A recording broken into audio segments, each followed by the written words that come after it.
Vaheguru Ji Ka Khalsa, Vaheguru Ji Ki Fateh. Well, this world that we're living in, we're heading into a lot of crisis, a lot of war, a lot of difficulty, a lot of uncertainty, and a lot of unrest, politically, spiritually, in all realms of our existence. Really, you could say is being tested. And we're being tested at these times, and this time is known as what's called Kali Yuga. Yuga means the age, Kali means that darkness. And we are at that crux point of this Kali Yuga, of this turning of the times. But it's meant to turn. Times were meant to turn. This age has to turn to an age of peace and prosperity and abundance and consciousness and awareness. That's what's written in the stars, in the planets, in the harmonic convergence of the planets that has been taking place over these last 50, 60 years and started much before that. But it has to turn. But the problem is that we're in that crux time of that turn. And we're in the crux time of that turn that it can turn either way, depending upon how the consciousness of humanity and how the reality of humanity can take more control, you can say, or can take more necessary steps to prevent that from happening. And that's why it's so important that we don't become depressed during these times, that we keep our strength, that we keep our communities strong, our sanghats stay strong, and that we individually stay strong. What keeps that strength in us? That strength in us comes from our body, from our mind, and from our spirit, that trinity. That our physical body can stay strong, and we have to be more conscious today about the physical aspect of ourselves. That means what we eat, what we're processing, how we're exercising, how we're moving our body, how we're breathing, how we're building our nervous system, our glandular system, all those parts of us to stay strong. We have to become more conscious of all those aspects, of how we're digesting our food, so that our body system itself can have that strength and that balance. Because if that goes out of balance, when the body system goes out of balance, the mental system automatically falls next. So we have to look at ourselves physically and take care of ourselves physically. And mentally, to understand the mind of ours has to stay clear. This is the key point. We need that crystal clarity, and you've heard me speak for many, many, many years saying the same thing, that we need to have that crystal clarity within the mind itself. So the body, and taking care of our physical body, helps the mind to stay clear. And the mind itself needs that meditation, needs that stillness, needs that way. What is that meditation? Meditation is that which will keep us away from our negativity. That's the key of it, that meditation will take us away from our negativity and help to create a balanced mind. So when we balance out our body physically, we balance out our mind mentally, so that we have that clarity of mind and we feel good within our body. So we want our body not to feel that it's tight, it's uptight, and everything's squeezing, and nervous system is off, and I'm getting nervous, reacting, doing all that, and the mind and the body then are reacting to everything in the environment and how the environment's, and what we're getting in with these news and the fakes and all this kind of stuff that's going on, these elections, all that's happening in this world, and these wars that are going on, and how that affects the psyche, our psyche, very, very deeply. Very, very deeply. We think about it, we worry about it, we have anxiety about it. But the key is that we have to have clarity about it. What is that difference? Clarity means that we have to understand the times that we're in and how to face these times. So it starts individually, that we make sure that we're taking care of ourselves, healthy body, healthy mind, a connection spiritually, that we feel connected to this entire universe, that we're not separated from it. And trust that whatever that changes that are happening in this world is meant to be, and that we're part of what that change is. And that's why it's so important that we have that clarity, good health, and a strong spiritual life, strong spiritual life, spiritual devotion.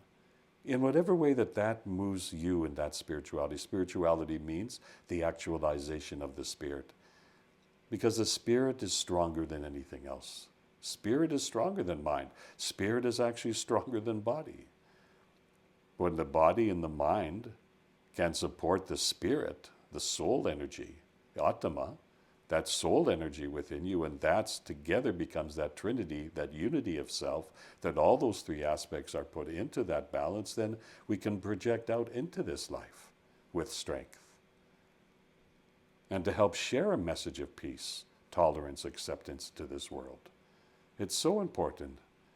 And it doesn't matter, we may have a platform where we're reaching hundreds of thousands, or we may just have that next door neighbor, or we just have a close friend, or we have our family, whatever that happens to be able to share that message.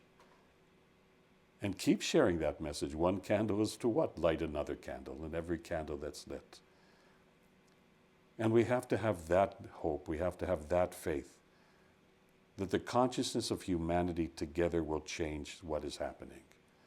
But we're at that crux point we can see with these wars, with what's going on, with the threats that are happening. And the unsafety it is, just even sometimes you can say, to walk down the street. So a lot is going on that is playing a very big part in what our tomorrow is going to be. But we have to work for a better tomorrow, continuously. And especially to inspire the young people, because our children will become depressed about it. Our children will start turning away from things. And they'll lose the hope. They'll say, what is it worth if this world is going down this way? They'll say those kinds of things. We have to inspire them, because they are the future. And our young people, our children, those who are being born now, want peace. They want peace. They don't want a world of war. They don't want a world where there's dictators and those who just want to rule everything.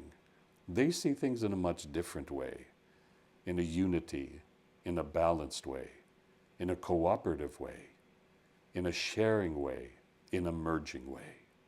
They see things different. We have to support them in that and help them and guide them. So let us not look at what our responsibility is during these times. We may think sometimes, well, what's my worth in that? It's helpless. What can I do? I'm only one individual. What can I do? But it's not true. Because each of us as individuals together will create the collective consciousness. Peace will not come through war in this world. Peace will not come through war. Peace will come through the collective consciousness of humanity. That's my belief. So we have an individual responsibility within ourselves to refine that within ourselves. When we take care of ourselves physically, mentally, in our spiritual life, when we have a strong clarity of mind and a strong meditative mind, then that refines and defines us. And that refining process is a daily process. That's why our spiritual practice becomes a daily practice, a daily connection. Spiritual practice is just your daily connection to your soul. And however you have that experience, in whatever way in your belief system, that brings you to that soul. That's what the importance of a spiritual practice is, to make that connection. So individually that refines us.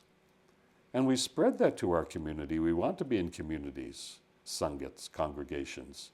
Because in that congregation, in that sanghat, we expand ourselves. So it goes from the individual, where I'm refining myself, but together as a community, as a congregation, as a sanghat, we're expanding ourselves through that, through each of us. That expansion has to become global. And it is becoming global. There is that consciousness of that connection. Sometimes we think when we meditate, it's just me and I'm just sitting here and that's it, and I'm projecting out to the universe and doing this meditation. But the reality is we're connecting on a much deeper, broader level, a much deeper and broader level to universal souls. So we go from that individual refinement of each other, of ourselves, to our collective congregation, our sanghats, to expand ourselves, to give us the experience of that universal self. Consciousness works from the individual to the group to universal. And as we vibrate, so even as an individual, as you sit in your room, wherever you are, and you're doing some sort of connection, some meditation, some simran, something that's connecting you to your feeling of that is that which created me.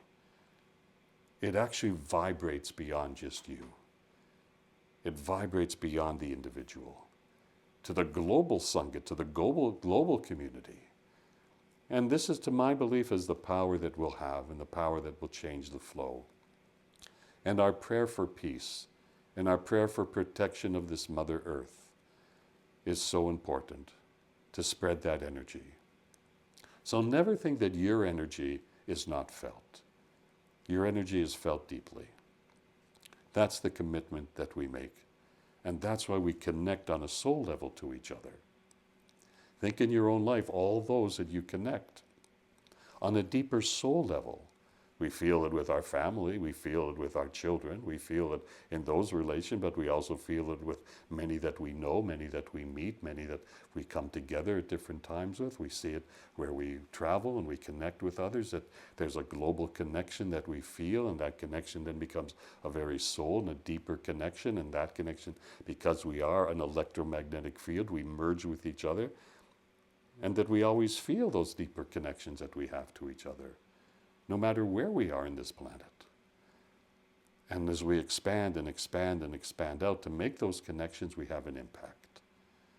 So don't ever feel that you're not, as an individual, not having a greater impact, because you are. That's my personal belief. So that when we sit in that meditation, we connect together. Don't we sometimes sit in a deep state? We sit in that meditation. How many of those that we love and care about or have connected to, even some we may have not even seen for several years, but we still say, oh, I feel their connection. I feel something. So we're very connected people. And that's why it's so important individually that we take care of ourselves, collectively as Sangha, that we come together as congregation. And that we understand that impact, to have an impact of change in this world.